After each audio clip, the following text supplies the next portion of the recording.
John Carl Betzer, who is on the Forbes list of the 50 richest Australians, lost $1 million in an email fraud, a London court has said, but the British man who facilitated the theft says he is a victim too.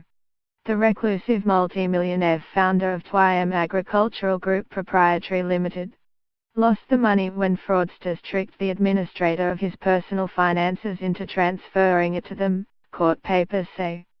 Fraudsters emailed Christine Campbell, pretending to be the 87-year-old Carl Betzer and asking her to pay $1 million to an account held by a British man, David Aldridge, which she did.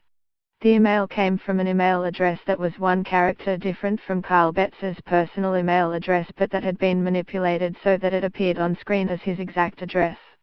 The email was written by an unknown third party, Carl Betzer's court papers say. On the witness stand, Campbell said it was reasonably normal to get a request to transfer $1 million from Carl Betzer's account. She said that, with hindsight, it was clear that the email asking for the funds to be transferred was in perfect English, but she had picked this up as a problem at the time because it looked like Carl Betzer was emailing in a rush. Carl Betzer has sued Aldridge to recover the funds, but Aldridge said he was being unwittingly used and was himself the victim of a fraud involving a woman he met online and believed he was in a loving relationship with.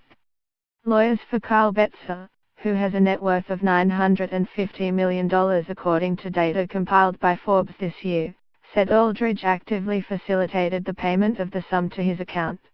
He then transferred £61,538, $82,600, to another of his accounts and used some of it to settle his tax bills. He transferred most of the money to accounts in countries including the US, Hong Kong, the UK, the United Arab Emirates, Ghana and Nigeria. Aldridge said he was sending the money on the request of his girlfriend, Nancy Jones, who told him it was being used to pay death duties on her parents' estate so that he could jointly benefit from her inheritance and the two of them could live together, Carl Betzer's court papers say. They say he's never met Jones and has provided any proof of her existence. Aldridge's court papers say he is also a victim of the fraudsters, who have tricked him into letting his account be used to defraud Carl Betzer. The evidence does show that he knew he was assisting a fraudster, they say, and he had no idea that a fraud was being committed against Carl Betzer. Aldridge was entitled to the belief that he was dealing with an honest person because Jones was his girlfriend of 4 years, his court filings say. Jones has written poetry to Aldridge and has on many occasions told him she loves him. Aldridge's lawyer Nicholas Towers told a London court that he thought by transferring the money he was taking steps that would allow them to properly be together and effectively live happy ever after. Like Campbell, Aldridge followed instructions from someone he had known for many years and whom he trusted, his court papers say.